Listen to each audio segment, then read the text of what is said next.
नमस्कार, मैं हूं श्वेता रंजन। आप देख रहे हैं रणनीति और आज के इस एपिसोड में हमारे साथ हैं गाजियाबाद से सांसद अतुल गर्ग जी।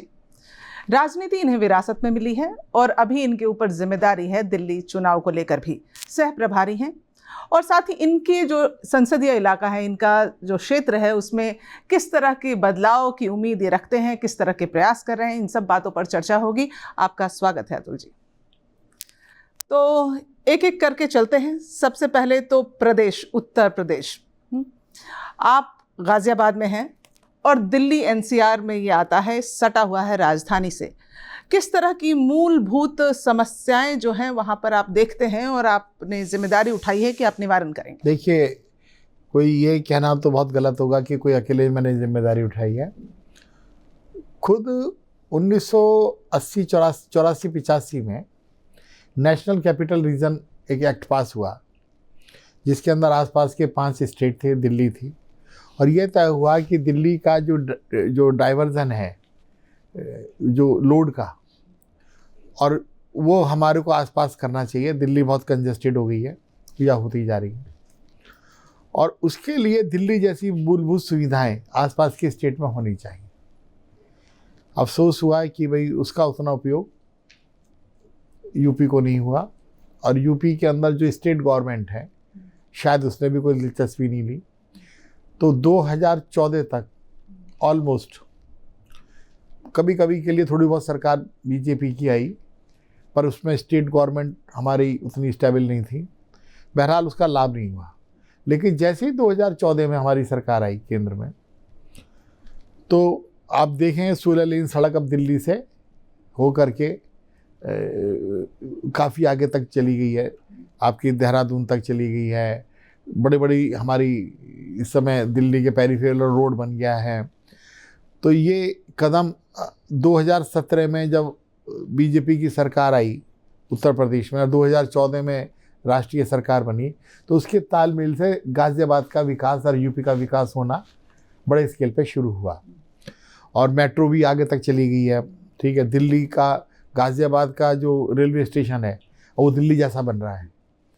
तो ये जो चैलेंज, जो गाजियाबाद का जो स्वरूप दिल्ली जैसा बनता जा रहा है, लेकिन अभी भी जो बुनियादी ढांचा है वहाँ का, लगता है जैसे वो एक मेट्रो सिटी का लुक नहीं देता है। तो स्मार्ट सिटी बनाने के लिए एक जो दिल्ली की तरह वो दिखे, अभी बहुत प्रयास करने की ज़रूरत है उसमें, आपको नहीं लगता है? देखिए, प्रयास से भी ज़्यादा वस्तु स्थिति देखनी पड़ेगी। क्या चांदनी चौक, खारी बावली को या बल्ली मारान को आप जो है बना देंगे? तो गाजियाबाद का जो भी पुराना विकास है, जो 2017 तक हमें विरासत में मिला है, जो जिस तरह का भी डेवलपमेंट मिला है, तो उसके अंदर उसको बेटर किया जा सकता है, उसको आइडियल नहीं बनाया जा सकता। लेकिन उसके बाद का जो डेवलपमेंट जो भी पॉसिबल है, हम इस बात में किसी से भी बात करने के लिए तैयार हैं। जो पॉसिबल है वो गाजियाबाद में हो रहा है। कोई भी चीज़ ऐसी नहीं है कि जो ना हो रही। कनेक्टिविटी के लिहाज से क्या कोशिश है? शानदार हुई है। मैंने ये तो बताया कि 16 लेन की सड़क बनी है, उसके बाद में मेट्रो शुरू हुई है आपकी। आप गाजियाबाद दिल्ली का जो रास्ता था 2017 से पहले, वो 1.5 घंटे का मिनिमम था। यदि आप आते हैं सवेरे, तो आप 35-40 मिनट के अंदर आप वापस कनाटपुर इसमें आ जाते हैं। तो ये एक शानदार कनेक्टिविटी का एक नमूना है कि दिल्ली के और गाजियाबाद के रास्ते बहुत बड़ी मात्रा में बना दिए गए हैं। लौनी से बना दिए गए हैं, नोएडा से बना दिए गए हैं। तो इतना बड़ा डाइवर्जन कर दिया गया है चारों तरफ से कि आज की डेट में अब इसे दिल्ली टू दिल्ली जाने में जितना समय लगता है, उससे आधा समय गाजियाबाद टू दिल्ली आने में लगता है। लेकिन एक बहुत बड़ी समस्या जो पूरे प्रदेश में है, हालांकि उस पर ठोक नीति की जो सरकार है, प्रदेश सरकार, वो अपनाती है, लेकिन कानून व्यवस्था, और उस पर तो लोनी से जो विधायक हैं वो नंद किशोर जी, वो लगातार कहते भी रहे हैं कि कानून व्यवस्था पर सवाल उठाते एक मुहिम की किस्म की उन्होंने छेड़ रखी है। यहाँ तक कि कमिश्नर जी पर भी वो कहते हैं, पुलिस कमिश्नर पर। तो आप क्या राय रखते हैं इस पर? देखिए, जो आम जनता क्या कहती है, वो चाहते हैं कि जो अपराध है वो शून्य हो जाए। ठीक है, और वो एक अच्छे इंसान हैं तो वो बर्दाश्त नहीं कर पाते हैं कहीं भी कुछ गलती हो जाए। पहले फर्ज कीजिए कि 100 अपराध होते थे, अब 2 या 3 होते हैं, तो वो ये चाहते हैं 3 भी ना हो। तो ये उनकी सद्भावना है, इसमें दो राय नहीं है। पर इसका मतलब ये कोई है कि कानून व्यवस्था में सुधार नहीं हुआ है, मतलब अपराध मुक्त नहीं हुआ है, लेकिन सुधार। अपराध मुक्त जितने भी जहाँ पर भी डेमोक्रेसी है, क्योंकि वहाँ पर अपराधियों को दंड देने का जो सिस्टम है एक प्रोसेस के तहत है। पर जहाँ किंगडम है, जहाँ पर हिटलर शाही है, जहाँ पर जिसे कहना चाहिए कि वन मैन रूल है, तो वहाँ की तुलना डेमोक्रेटिक किसी कंट्री से नहीं करी जा सकती। कोई सा ऐसा हफ्ता है कि जहाँ अमेरिका में गोली ना चलती हो, कनाडा के अंदर क्या होता है, ठीक है। तो ये डेमोक्रेसी का एक माइनस पॉइंट है कि यहाँ पर तुरंत सज़ा नहीं दी जा सकती, यहाँ पर न्याय व्यवस्था है। और जो बड़ी कंट्रियाँ हैं जहाँ पर वो है, जिसे कहना चाहिए, क्या कहते हैं उसको, वन मैन रूल है, तो वहाँ पर बहुत सारी चीज़ें छुपा दी जाती हैं। वहाँ पर अपराध होते हैं बड़े बड़े, वहाँ पर बिना किसी मुकदमे के, बिना किसी कानून को लोगों को मार दिया जाता है डिक्टेटरशिप से। तो डिक्टेटरशिप में ये चीज़ पता नहीं पड़ती है। वहाँ पर अपराध खुद अपराध खत्म करने वाले करते हैं। ये डेमोक्रेसी में जितना अपराध हो रहा है वो सभी जगह हो रहा है, पूरी दुनिया में आप हिस्ट्री उठा के देख लें। लेकिन यूपी के अंदर मैं आपसे ही सवाल करता हूँ, एक सर्वेक्षण करा लें कि पिछले 10 साल में अरविंद केजरीवाल हैं इस दिल्ली के अंदर, क्या कारण है कि सारी इंडस्ट्री का पलायन होकर के इस समय हरियाणा और उत्तर प्रदेश जा रहा है, जहाँ बीजेपी की सरकार है। हम दिल्ली वाले मुद्दे पर भी आएंगे। मैं गाजियाबाद को हाईलाइट कर रहा हूँ कि हमारे गाजियाबाद में आपके दिल्ली वाले लोग रोज आ रहे हैं। ये मैं गाजियाबाद की तारीफ में कह रहा हूँ, क्योंकि यहाँ हो सकता है कि एक्सपेंशन का अब कोई जगह नहीं बची। इसका जवाब अभी दूं या बाद में दूं? नहीं, दे दीजिए। अभी हाथ क्या दे देता। एक्सपेंशन की बात नहीं हो रही है, ट्रांसफर की बात हो रही है। तो लोग यहाँ पर बंद करके, अपनी फैक्ट्रियां बंद करके, तो अपनी बिजनेस बंद करके गाजियाबाद आ रहे हैं। तो पुलिस किसके हाथ में है यहाँ? नहीं, कानून व्यवस्था के कारण जा रहे हैं, यहाँ की परेशानियों के कारण। अगर हमारे अपराध होता तो यहाँ दिल्ली में तो अपराध रोजाना हो रहे हैं ना। पहली बात सुनिए, यहाँ पर जो ट्रांसफर हो रहे हैं वो 18 रुपये बिजली के कारण हो रहे हैं। यहाँ पर हर चीज़ इतनी महंगी हो गई है कि भाई उसके कारण जो यहाँ पर जो डेवलपमेंट का वातावरण नहीं बन रहा है, तो उसका जो अल्टरनेट है वो अल्टरनेट जो है गाजियाबाद को क्यों चुना जा रहा है अगर वहाँ अपराध होते हैं तो। मैं ये कहना चाह रहा हूँ। नहीं, लेकिन देखिए, मैं इस पर यहाँ पर थोड़ा सा ताल्लुक नहीं रखती हूँ। अगर दिल्ली से सटा, आप कह रहे हैं कि दिल्ली के लोग गाजियाबाद जा रहे हैं, दिल्ली से सटा है, और आप कह रहे हैं यहाँ महंगाई आसमान पर है, इस कारण जा रहे हैं। नहीं, महंगाई नहीं कहा, इंडस्ट्रियलिस्ट के लिए और व्यापारी के लिए अच्छी पोजीशन नहीं है यहाँ। यहाँ पर लोग जो है क्यों बसना चाह रहे हैं कि यहाँ पिछले 10 सालों में दिल्ली के अंदर कोई जवाबदेही किसी की रह नहीं गई है। अगर कोई आप अपना भी ऑफिस खोलें, आपका टीवी का ऑफिस शायद नोएडा में ही होगा, ठीक है, तो आपने दिल्ली में क्यों नहीं खोला? यहाँ पर अगर आपके यहाँ, मेरे यहाँ जो बिजली है वो 8.5 रुपये है, दिल्ली में 18 रुपये यूनिट की बिजली पड़ती है, ठीक है। तो ये जो मुफ्त बिजली वाला वो आम जनता के लिए तो है ना, मुफ्त, जो अरविंद केजरीवाल जी कहते हैं कि मुफ्त बिजली लोगों को मुहैया हो रही है, तो वो इंडस्ट्रीज उसमें शामिल नहीं है, आप ये कहना चाह रहे हैं? नहीं, मैं ये नहीं कहना चाह रहा। मैं ये कहना चाह रहा हूँ कि मुफ्त बिजली देने का मकसद ये नहीं है कि आप जो है अपनी इनकम ना बढ़ा करके, आज मुफ्त में जो देने वाले में सबसे बड़ा नाम अगर है तो नरेंद्र मोदी जी का है, केंद्र सरकार का है। 80 करोड़ लोगों को लगातार कई सालों से भोजन मिल रहा है, सस्ती दवाइयाँ मिल रही हैं, कोरोना काल जैसा पीरियड, टफ पीरियड के अंदर भी अच्छा काम हुआ है, और बहुत सारी योजनाएं, पेंशन की योजनाएं, लेबर की बहुत सारी योजनाएं हैं, लगातार बहुत सारी चीज़ें हैं जो केंद्र सरकार के द्वारा जाती हैं। लेकिन इनकम 3 गुना बढ़ाई है। किसी हाई कोर्ट ने ये नहीं कहा है कि कि आपने देश को दिवालिया बना दिया।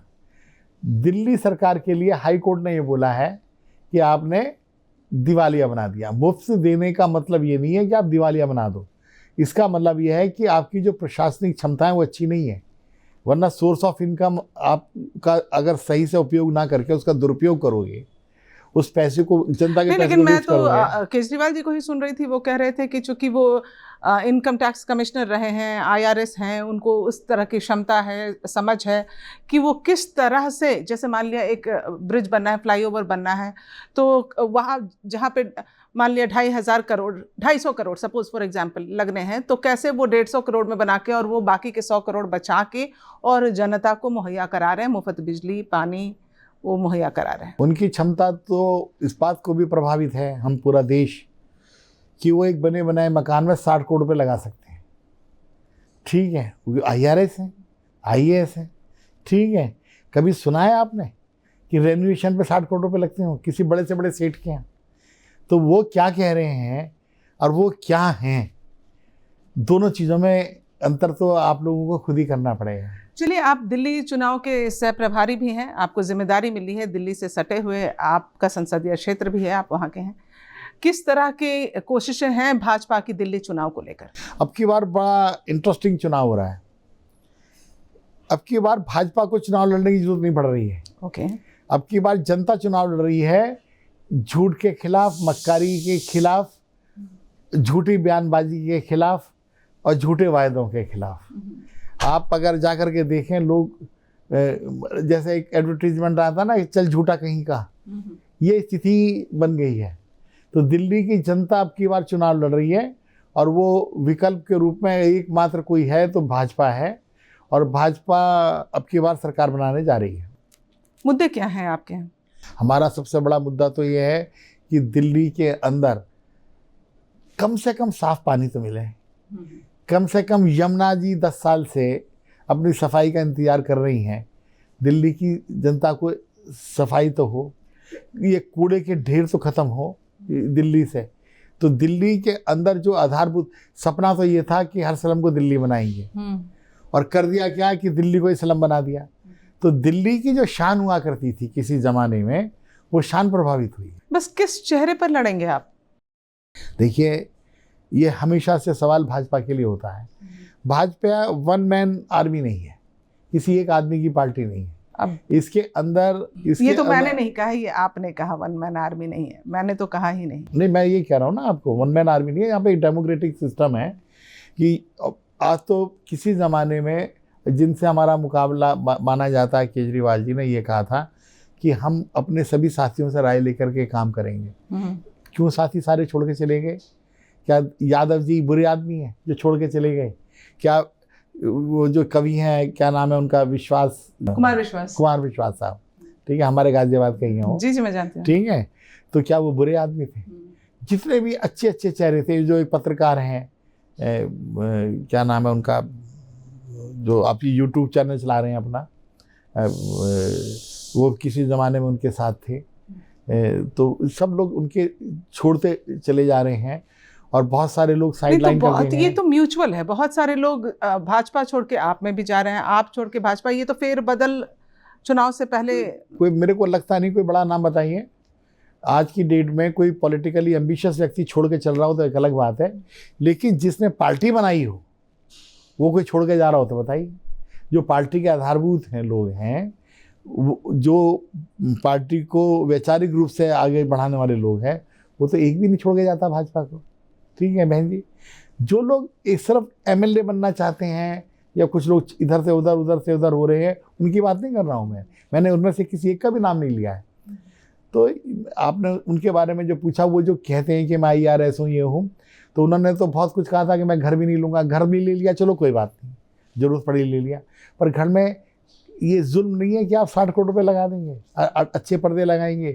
तो ये जनता के पैसे, एक डिफरेंट राजनीति के नाम पर वो आए थे, लोकपाल बिल के नाम पर वो आए थे, एक सामूहिक निर्णय के नाम पे आए थे, वो इस नाम पे आए थे कि बहुत प्रोफेशंस के साथ हम काम करेंगे। एक आम आदमी की तरह, एक आम आदमी की तरह एक आम राजनेता को रहना चाहिए। वो तो ऐसे हो गए हैं कि कोई डिक्टेटर भी ना रहे। ठीक है, तो उनकी बात वो क्या कह रहे हैं, तो आपका जो मूल सवाल था कि रणनीति क्या है, अब की बार तो दिल्ली की जनता चुनाव लड़ रही है। बहुत दिनों बाद ऐसा सीन देखने को मिला है। 1977 में इस तरह का सीन देखा था हम लोगों ने कि जब जनता ने चुनाव लड़ करके कांग्रेस को उखाड़ा था। अब की बार ये जनता इस रिजिम, लेकिन भाजपा के पास कोई बड़ा नाम नहीं है अभी दिल्ली में देखा जाए तो।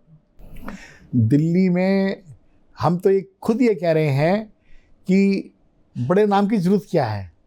क्या एक आम कार्यकर्ता बड़ा नाम नहीं हो सकता? क्या किसी के कंधे पर ही रख के बंदूक चलानी जरूरी है? क्या आप या मैं या कोई भी ये जो खड़े हैं लोग आपके, क्या ये लोग आगे नहीं आ सकते हैं?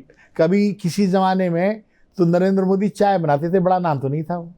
जिस दिन तक वो मुख्यमंत्री नहीं बने थे गुजरात के, पूरे भारत में हर कोई उनका नाम भी नहीं जानता था, कुछ चंद संगठन के लोगों को छोड़ करके।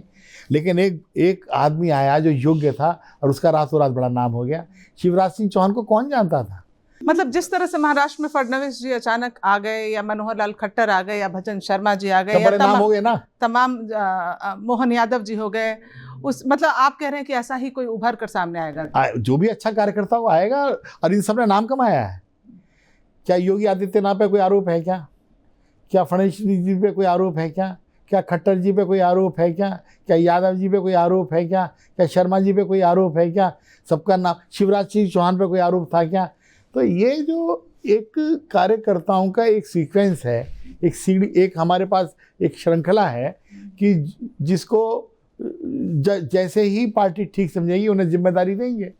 कितनी सीटों की उम्मीद है? क्योंकि अभी तक तो सिंगल डिजिट पर भाजपा सिमट रही थी।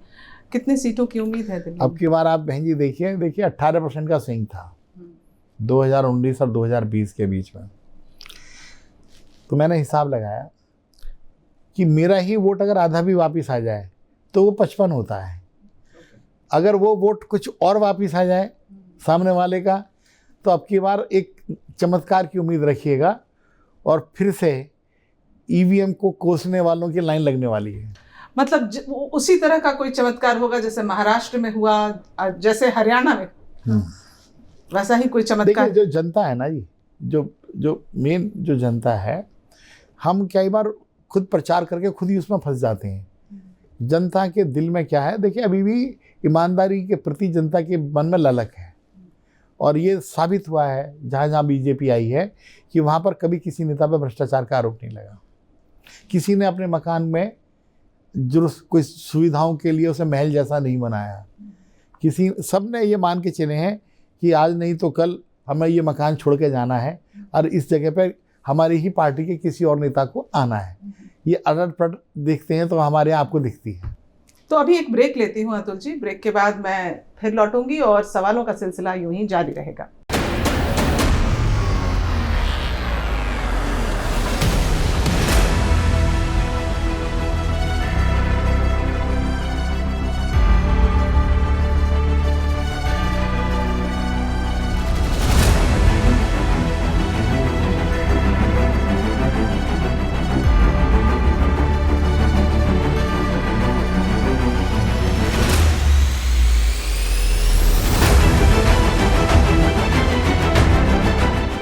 Welcome back. आप देख रहे हैं रणनीति। हमारे साथ हैं अतुल गर्ग जी, गाजियाबाद से सांसद हैं।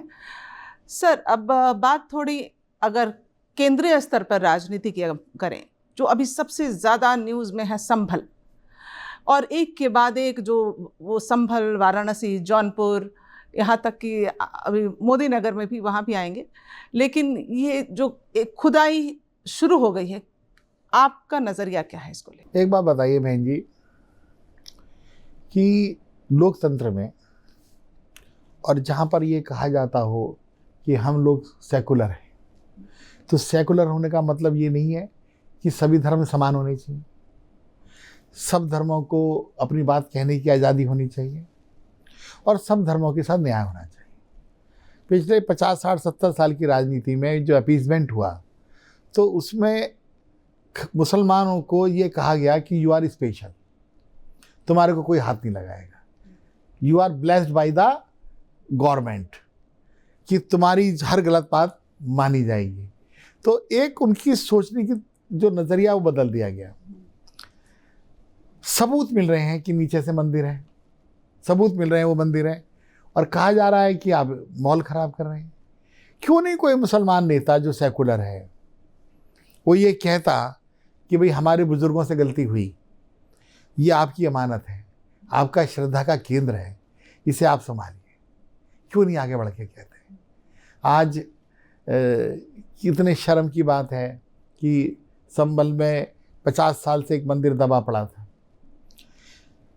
वहाँ पर बर्क जी सेकुलरिज्म की बात करते हैं, संविधान उठा करके दिखाते हैं। 45-50 सालों से एक मंदिर दबा पड़ा था। इन्हें सबको शर्म नहीं आती इनको ये शर्म नहीं आई कि जो ये कहें कि ये मंदिर हिंदुओं का है, इस मंदिर को हम खाली करते हैं या हम करवाते हैं उन लोगों से जिन्होंने इस पर कब्जा कर रखा है। इन्हें शर्म नहीं आती है कि इतने बड़े आदमी होकर के इनके ख़ानदान में 3-3 बार से 10-20 साल से ये एमपी हैं और ये बिजली की चोरी करते हैं। इस स्तर पर हैं ये लोग, बिजली की चोरी पकड़ी जाती हैं और ये लोग बेशर्मों की तरह से ये कहते हैं कि नट रहे, आँखों में शर्म लिहाज बची है कि नहीं बची है किसी बात की। ये बिजली की चोरी करेगा सांसद, वो भी 25-30-40 साल से पुराना, और वो भी वो जो धर्म के नाम पे बात करता हो। कौन से धर्म के अंदर ये कहा है कि चोरी माफ़ है, चोरी जायज़ है? अगर ये मुसलमान धर्म की बात करते हैं तो इनकी क्या सज़ा होनी चाहिए धर्म के हिसाब से? उन्होंने बिजली की चोरी करी है। कानूनी तौर पे जो भी सज़ा है, मुआवजा। कानून ये कहते हैं कि हमारे को शरिया का कानून मानना है, तो ये खुद ही ये कहना कि हमारा धर्म ये कानून कहता है, तो जो भी जुर्माना लगाया जा सकता है शरिया के हिसाब से बात करें। आईपीएल का तो ये आईपीसी का तो सरकार मिलेगी। इनको खुद ये धार्मिक मानते हैं ना अपने आप को, तो ये कहें कि इस धर्म के अंदर, हमारे धर्म के अंदर चोरी की ये सजाएं ये हमें मिलनी चाहिए। इन्हें ये कहना चाहिए अगर ये इतने बड़े धार्मिक हैं। ये धर्म के नाम पर सत्ता का लालच करते हैं, पैसे कमाते हैं और इस हद तक कमाते हैं कि बिजली की चोरी करते हैं। आपका पहला सेंटेंस था इस सवाल पर कि सेक्युलर होने का मतलब है सभी धर्मों के साथ न्याय हो। क्या हिंदुओं के साथ अन्याय हुआ है? सारे अन्याय। अच्छा ये बताइए बहन जी कि 40-50 साल मुकदमा चले और जो सर्वेक्षण हो वो इंटरनेशनल लेवल का सर्वेक्षण हो, और वो सर्वेक्षण ये कह रहा है कि यहाँ मंदिर है, प्रूफ मिल रहे हैं, मूर्तियाँ मिल रही हैं, साक्ष्य सारे के सारे मिल रहे हैं, और पूरे हिंदुस्तान में ये कोई कहने वाला ही ना हो सिवाय बीजेपी के या आरएसएस के या विश्व हिंदू परिषद के कि हमें मंदिर मिलना चाहिए। ये बात ममता बनर्जी ने क्यों नहीं कही? ये लालू यादव ने क्यों नहीं कही? ये मुलायम सिंह यादव ने क्यों नहीं कही? और ख़ुद ये बात मुस्लिम लीडर ने, ओवैसी ने क्यों नहीं कही? ये बात आजम खान ने क्यों नहीं कही? ये सब सेकुलर है ना। ये संविधान को हाथ में रख के चलने वाले राहुल गांधी ने क्यों नहीं कही? और इतने बड़े ये संविधान के मालिक हैं, ये चलने वाले, इन्हें शर्म नहीं आती कि जब शाहबहानो एक गरीब महिला ये कहती है कि मेरे बच्चों के साथ मुझे बिना 11 रुपये दे करके बाहर निकाल दिया गया और मुझे इनकी मुआवजा मिलना चाहिए, और सुप्रीम कोर्ट ये कानून पास कर देता है कि इसको मुआवजा मिलना चाहिए, तो रातों रात संविधान को बदल देंगे ये, और संविधान को हाथ में लेके चलते हैं ये। समझ रहे बहन जी? तो ये जो दोहरापन है हिंदू और मुसलमानों के साथ, तो मुसलमानों को खुश करने के लिए उनकी गलत बातों को सपोर्ट किया गया और हिंदुओं की सही बातों को मानने से मना किया गया। तो ये खुदाई कहाँ तक जाएगी? अब क्यों नहीं, आज भागवत जी ने एक बड़ा बयान दिया, मैं उस पर आने वाली थी, पूछ लीजिए। हाँ, कि मस्जिद में मंदिर खंगालना बंद करें। देखिए ये एक, तो आप तो आरएसएस से ताल्लुक रखते हैं, आपके पिताजी भी संघ से जुड़े रहे हैं, हाँ, तो ऐसे में मोहन भागवत जी के बयान को आप कैसे देखते हैं? देखिए ये एक मिठास है, एक शुरुआत है, एक निमंत्रण है, एक आमंत्रण है कि हमने जो कहा है वो तुम भी कहो।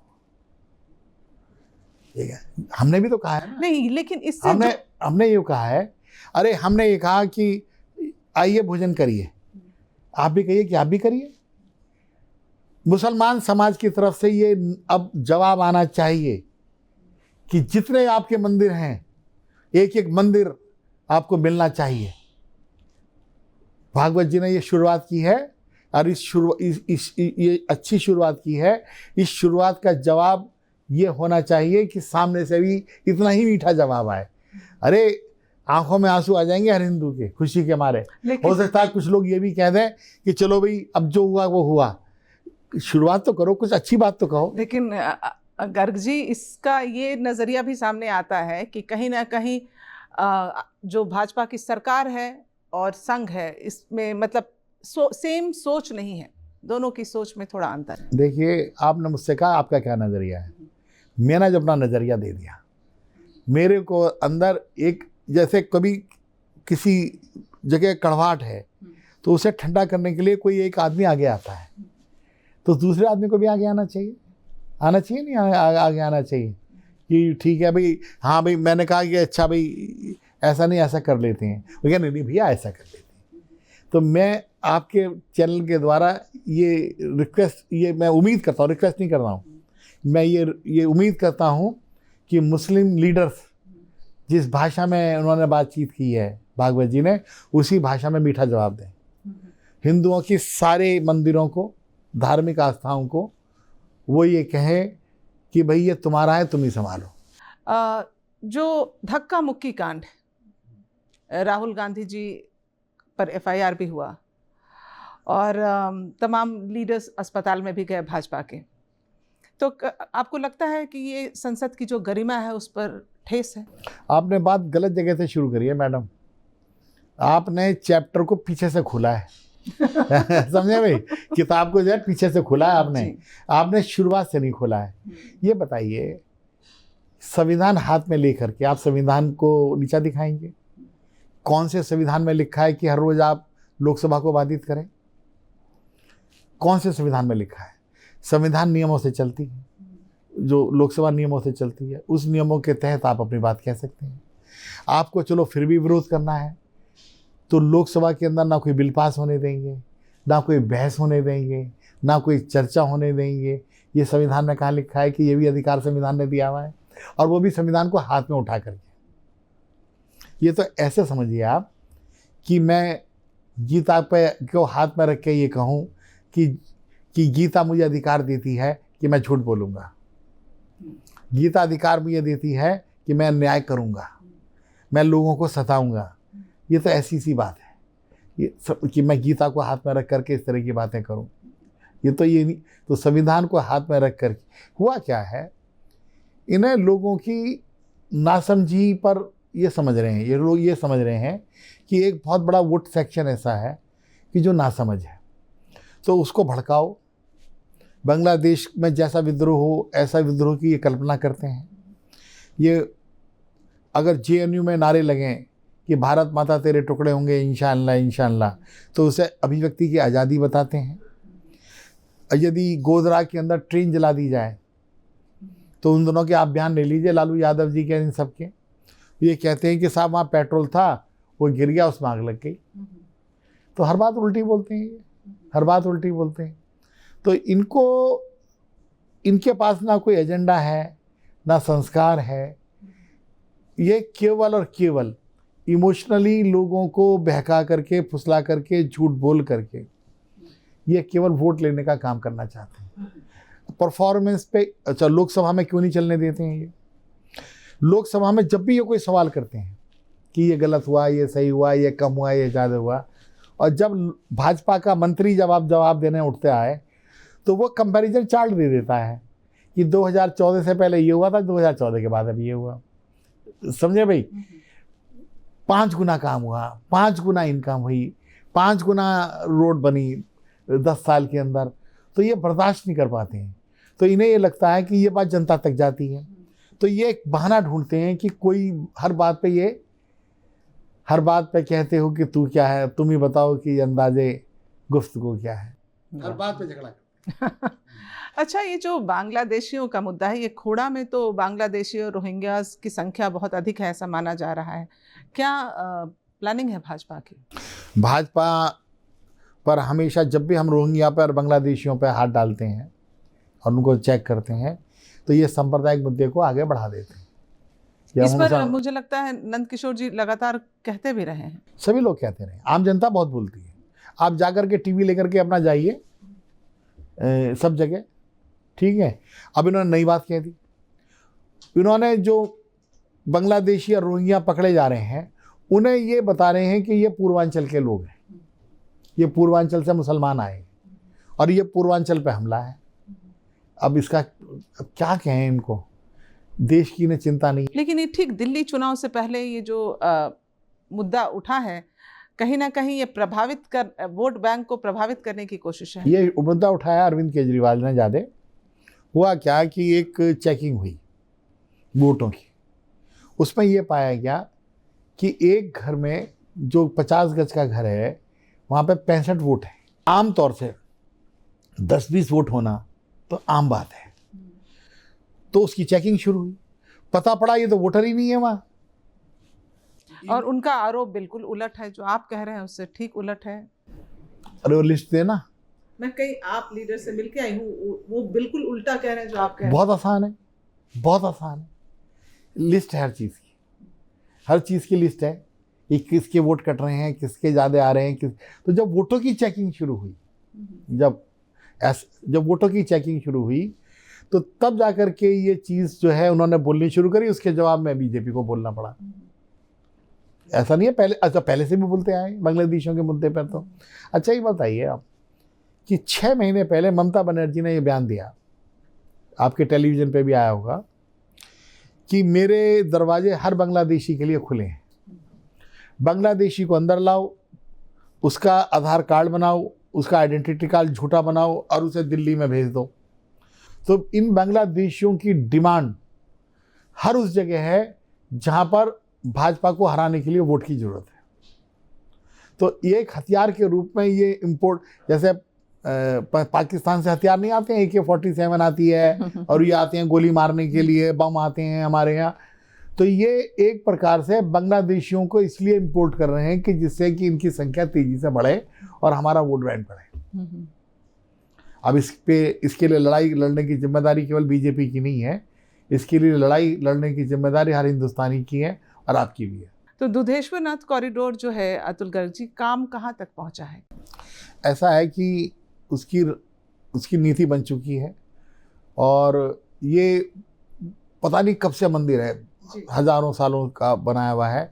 इसके अंदर आप कभी जाइए तो जो हमारे जो इसके संत रहे हैं इसके अंदर, उन सब की समाधियाँ हैं, उन समाधियों को जाकर देखिए आप। तो इसके अंदर शुरुआत हुई है, योगी जी ने शुरुआत कर दी है और जब शुरुआत हुई है तो कुछ ना कुछ होगा भी। कब तक इसका, अभी कितना बड़ा प्रोजेक्ट है उसको देखना पड़ेगा।